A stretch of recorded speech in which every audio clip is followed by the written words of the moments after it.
We're talking about reincarnation, and it's not provable physically, in the sense that you can do with physically continuously existing matter. This is not the thing that you can apply that to. It's inapplicable. And if you think that's a cop-out, or that's insufficient, or that's not sufficient to be science, then I'll just use another simple challenge for you, that you cannot locate thought.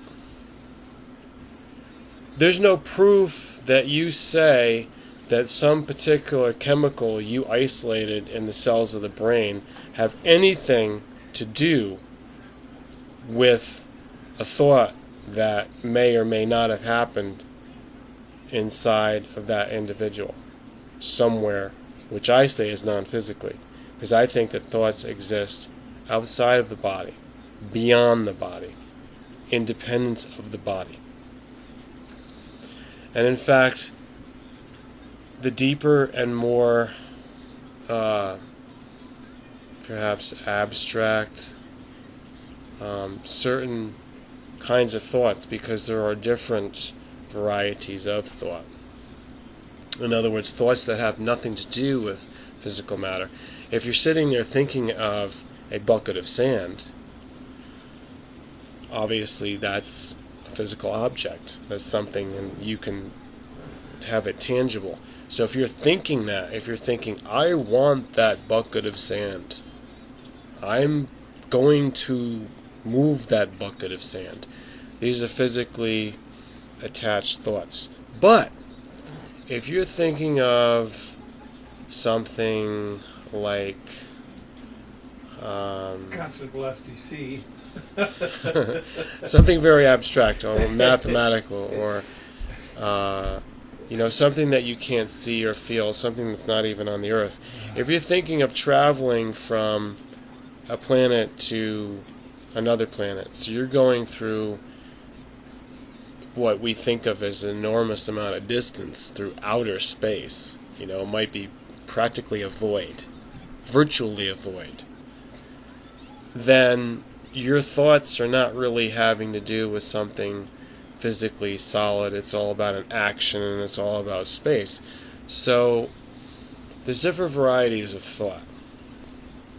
Some thoughts are passive, some thoughts are active. So the point is this, that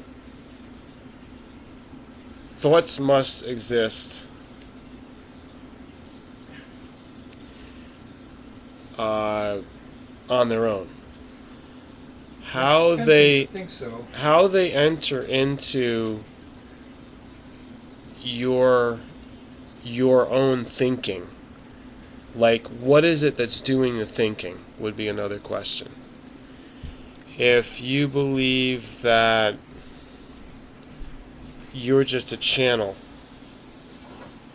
often psychics talk in those terms, and I'm not saying you have to believe, because a lot of them are fraudulent, but I'm just saying that think about yourself as a channel for ideas or thoughts that they're not necessarily your own.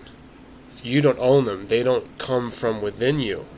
They're just everywhere.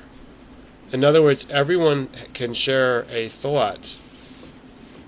So what makes it different that it's going through me as opposed to going through you? Like there's collective. Anything that we think of at the same time.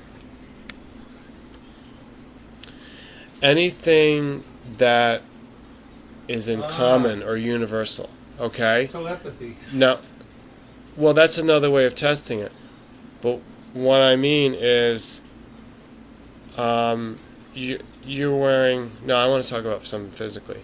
Think about Mount Everest. Okay, the concept of it. Even if we've never been there and haven't seen that many photos. the concept of Mount Everest is really its own thing. It's universal. People can think the concept of Mount Everest and put it in context of whatever they're thinking at the time. There must be right? a tallest. Right? There must be a But highest they're altitude. using that as a component of their thinking. Yes. That component is the concept of Mount Everest. Right. The Okay? tallest mountain. So, Yeah. here's the issue. Yeah. Here's the test. What's the difference in me using that concept of the Mount Everest or anybody else of millions and millions of other people? What's the difference that it's in their thinking or my thinking? Yes, It's still the it's same thing. yeah. Okay? It is. It is. I mean, you might have to. I'm gonna run right through this, but if you just isolate any one of these tests that I'm giving you, and ponder on it for a long, long time, what is the difference? Because really, there is none, which would tell you that Within must almost every exist on person- its own, Yeah. non-physically, even though we're thinking about a mountain. You know, like to say how that actually is in personal experience, almost everybody has had the experience of speaking and knowing what the other person was going to say before they said it. Almost So that's like everybody you're has talking had about the telepathy and experience mind reading. of Yeah. where people have thought about the same thing at the same time after quite a long period of nonverbal communication. So how is it that, like thoughts which require verbal constructs could occur at the same time? That synchronicity is very suspicious. So we're looking for some kind of a link that will allow things like that to happen. Now you can go all the way around the barn about it, or you can go for the most elegant solution, Occam's razor. Like the simplest explanation is the best. Like usually speaking, the universe is simple. It's not complicated. Okay. No, but what is a little bit complicated then is the fact that people in the physical science, the empirical science, or the mainstream science, Yeah. without metaphysics, Oh, yeah, are it's- trying to they will not like this argument. No, they won't. They won't even entertain the notion, they'll go so all the that way around the barn. it's very hard for Yeah. them to submit to the debate, which they know that they're going to lose. That's why they won't have it. It's because they want to stick with things according to their. Yeah. They'll say you just. They're very limited. They're limited and Because you incomplete. want it to be so. Very incomplete, Yeah, because right. they must first answer the question: where are the thoughts? Where do they come from? Uh-huh. Do they exist on their own? Uh-huh. And isn't there any way in their cosmology, or their way of looking at the universe and reality, isn't there any way to say that forget about all the physical stuff, even our bodies, Right. that thoughts just exist in a place that we cannot see or hear or get our hands on them with any kind of equipment that is physical? Isn't there any way just to say that exists, because there's absolutely no way to prove that, but just because we can't prove it doesn't make it false? Or Well, here's doesn't an make example. This is sort of untrue. a metaphor. There's something called phase velocity. If you see these scissors, it up. up. Wait, let me right. capture that. All right. There, I got it right there. Okay. Higher. Right Okay. there. Okay, Okay, just hold it there. this way. Yeah, you're looking at the mirror Okay, image. okay, I gotta have a flare. If you see these scissors, Not the mirror image, the the opposite point image. at which these two blades intersect Yeah, produce a point, and this is called phase velocity. yeah. It is Phase very, velocity? very quick. The speed of the two tips of the blades coming together, I don't see it. it's Bring not it- anything bring near. It, bring it this way a little bit. All right, Right there. Right Right. there. now, the speed of the two tips of these blades coming together is not anything near the speed of the point where the two intersect. Now, the point is an idea. It's not a physical thing. hmm Okay? It's like the idea of a geometric Oh, so point, you mean where that two you lines know where they're gonna? intersect. So This you is know. known as phase velocity. You can see this Okay, in waves at the ocean when the waves wash up on the beach, Right. and then they wash back down and meet another wave that's coming in. Okay. Then the two will interact, and it will be reinforcement and like destructive, like feedback. So that you get these strange points that have a phase velocity which go very, very fast along the length of the waves because they aren't quite at the same angle, very much like these scissors that I just showed you. And So it that's a looks very weird. interesting connection that you're making. Yes, but And you it probably see could this, use toward that and argument. it looks like an object. Mhm. Like in a lot of the beliefs about Loch Ness Monster Mhm. probably came from seeing these kind of waves in Loch Ness. But Now, the beliefs in things, like to go back to reincarnation. Hey, that's a sorry chicken. To go back to reincarnation, in the 50s, there was a book that was called The Search for Bridie Murphy. A hypnotist yeah. found a young woman and hypnotized her and was using age regression to get her to remember things when she was a child. And then, just for the heck of it, like L. Ron Hubbard and a bunch of other people have done, they decided to go back before she was Scientology, born. yeah. And she started talking about Bridie Murphy. And developed a whole set of stories which were on tape and became the substance of this book. So these people went to Ireland and found the gravestone, like the people that this girl perhaps imagined. Now, how did that happen? How did she know about those people? Well, I'll acknowledge the fact that did cause a lot of people to think and consider it, and then to contemplate. Can that be a proof? Is that a reason? I don't think that that's really a proof. No, It doesn't. proof, but it'll It doesn't keep your really, attention. because a lot of it could be suggestive. I believe that you could use hypnosis, but as far as whether you could get in there and get specific information, or whether the specific information can be proven later, but they could have been just tapping into the memory of a person without actually knowing that was them. Right. Okay, so I don't know if that's a way to prove that's who you were, but we need to do more experimentation with it. And I'm really interested in this way that the soul, or I call it the spirit, we have an eternal component of ourselves, of what we are, and that is the spirit. And the spirit can transfer. It exists without the body, and it uses the body. It's part of the creation of the body. This is the same way that you would have to believe in the Supreme Being, the Creator, because the Creator would be almost like what the First Nations or the people of Turtle Island, the so-called Indians. And by the way, we'll talk about that another time. The actual source of the word Indian, I did some research. But their belief was that there was a great spirit that connected us all, that was like a source. A great mystery. And this is a life, this is a living entity. So, where is it? And it's the same way when we think of the God, what's known as God from the Greek, from the German goat, God, good goat. A good goat is a God.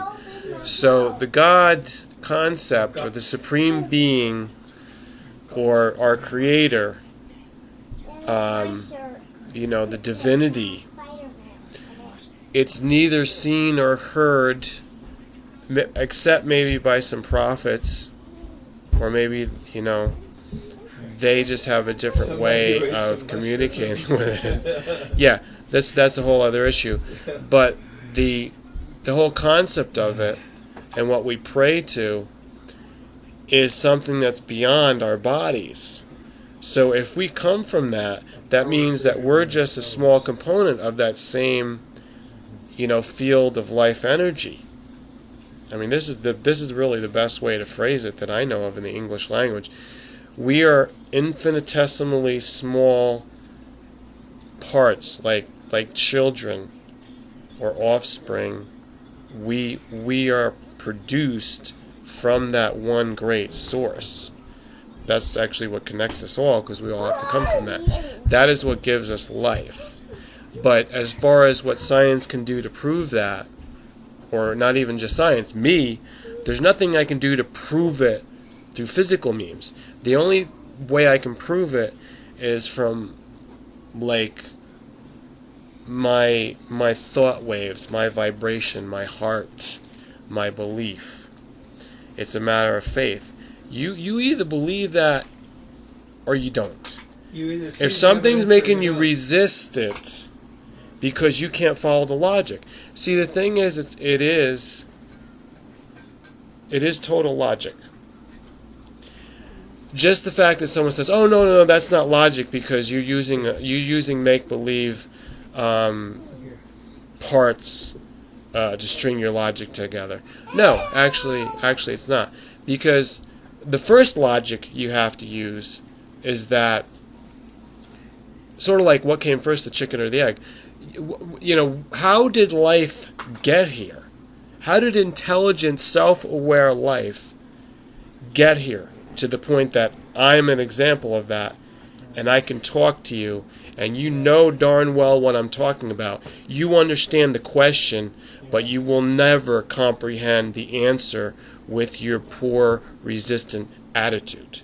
That's what your problem is. But if for once you just entertain the notion, I call it entertain the notion, but if you just start to comprehend what's being said here, is that there has to be a beginning of you, and it's not just in your body.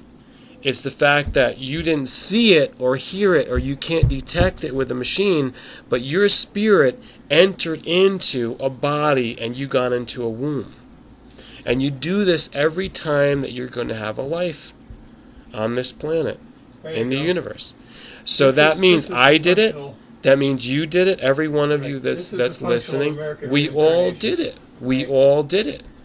Now how this happens is a great mystery. But of course, if we... let me tell you what the supreme, a huge amount of arrogance is to be a scientist and say that, you didn't accept how we got here, that there is a mysterious process that you cannot understand, you cannot change it, and you can't duplicate it with artificial means. You can't. So you're so arrogant that you don't want that to be part of your reality. So anyone that explains it to you, like I can do, I am explaining it to you. I'll explain it to you forwards and backwards any way that I can, eloquent or not, because it's a very difficult concept to sufficiently, elucidate or describe. It is the hardest thing to grasp. And once you've grasped it, how do you share this with somebody to the point where you're like, hey, what if they don't understand? And I've got to tell them what my mind just had this miraculous idea of, accepting the mystery. It's humbling because of the fact that I can't create a machine to do this. This has to happen on its own, outside of human power. Okay, Gabish? This is the hardest thing. This is why it's arrogant. So I don't know why anyone would call me arrogant. I'm telling you the least arrogant thing ever is that even when I've had children, or even when I think of my own existence, somehow my spirit was allowed through ways that I don't even know. It's not like diving into a pool and not hitting your head on the bottom.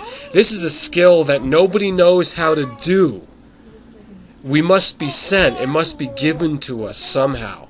That our spirit starts into a new It's funny, isn't a it? new embryo fetus Funny child looking, too. waiting to be born, It's a funny looking. and we all go through this like a biological process, but yet and another way you've got to look at it more fully, it's a miracle. We don't know how it's done.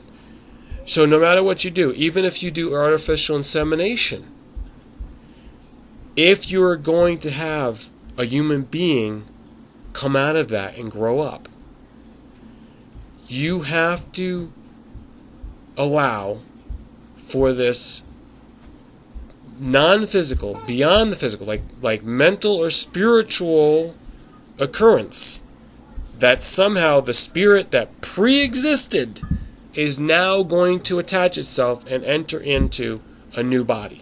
This spark of Okay, this wonder. spark, we don't know how it's done. Yeah. Doctors can't do it. Priests can't do it. You can't do it in the lab. You can't patent it. There's a lot of things that you can't do with it. It's so beyond. And this is what frustrates them. And they become so arrogant and they say, well, it doesn't exist.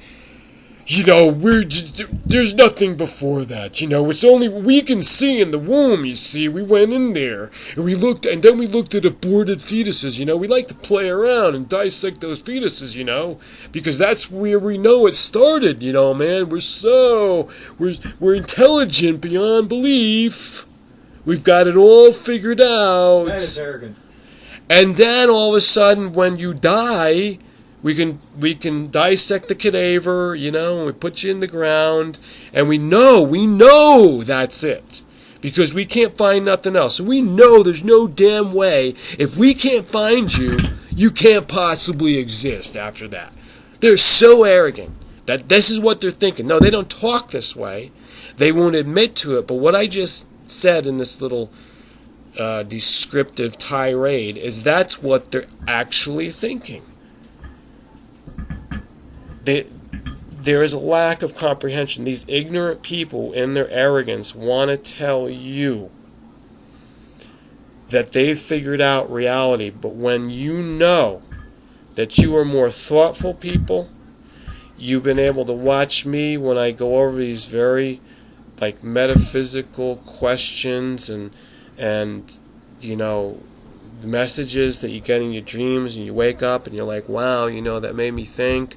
Because, you know, it's like symbolic of something, you know, it makes you wonder about life, and yet, you know, it's still The strange thing is when amazing. people Every want day to you wake impose up. these beliefs and just put beliefs on others by force. That is really strange. Well, I don't want to. I don't. They think that it'll somehow come crashing down if they don't make everybody bend the knee to it. Yeah. You know? Well, you know, from one hand you got religion, then on the other hand you got atheistic science now. Yeah. So it's like they're trying in to, a similar fashion. Yeah. you know, stretch you in either way. Maybe they meet somehow around the back, It's sort of like a vicious reflection of circle. what happened to poor Galileo? But you know, You know. I'm not so much this. I don't think this is about force. It's just about how they come to their beliefs. Anyhow, nobody forced them. It's just, you know, a lot of people jump on the bandwagon when they insist on promoting this about in a very science. militant fashion. When Okay. people are Yeah. proselytizing for a worldview, for a belief system. Yeah. It is a real strange thing that if anybody says, no, you're full of it, it's simply not true. That they really hit the ceiling. All right. You know,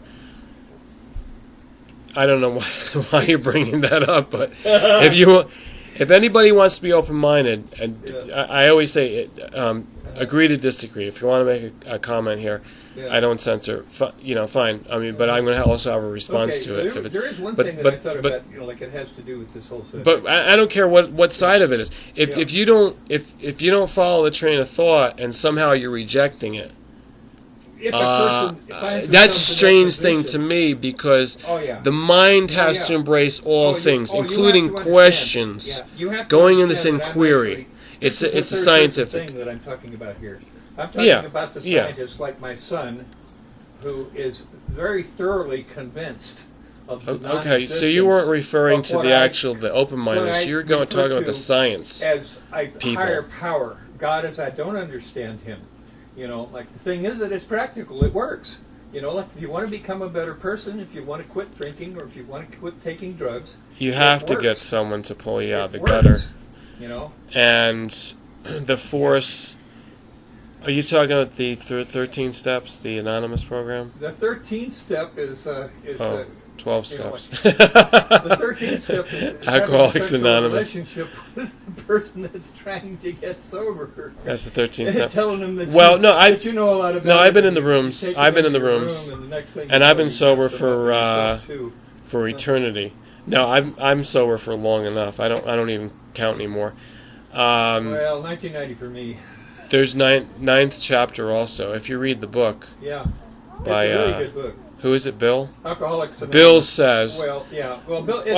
It's the story of Bill W. and Dr. Bob. Yeah. It's really the Alcoholics Anonymous is a group of. But I mean, that's not system. About this. I don't want people to come here and start telling me, "Oh, you didn't do this," because I'm not really saying anything about that. I understand. That's very specific. Yeah, I understand. But what I like about them in this context is that they always call on a higher power. Exactly. They do. Exactly. So they don't use the term God, but what can they possibly mean by a higher power? Yeah, God, as I understand. They're not talking about the government. Yeah. They're not talking about the liquor manufacturer. It's always something else. They're talking about something beyond that you can't see or hear, and nobody controls it. Well, so it must be what they. If I'm so damn smart, why am I still drunk? Well, you got to go to the higher power to help you. Even with me, like what I feel is, even though I don't have the drug, alcohol, substance abuse problem, I have the problem of my ignorance and the questions that I don't have answered. So when I I'm like drunk with lacking knowledge. If you want to call it stupidity. That's very interesting. Let's try to develop that some more. No, I'm drunk with stupidity. And for me, really and for me to get out of that, because I've been fed so many lies. Yes, right. That keep me in this drunken state. And when I prayed to get out of it, I called on the higher power of truth. Somehow keep me out of this drunken state of stupidity, and feed me truth. Like keep me clear to get to this truth, and that's how I think I know things now. So I have this attitude of asking for it openly, and it wasn't a man or a woman or it wasn't anywhere out there as far as. Inside or outside or another place that is the spirit. The spirit. See, that's the proof in it to me. Is that what I know? Something that doesn't have an outside. And also, you want to talk about reincarnation? Because it's like, oh wow, this is 28 minutes of a deep subject, but. Let's cut it off now, because I can always. There's so much. Well, even if I have one thing to say about that whole business of consciousness and thought. Yeah. Before we kill it all, there's something about the pattern. The neurological net. Like the operation of the neurons. Like inside any nervous system, produces a pattern. This pattern is not a physical thing.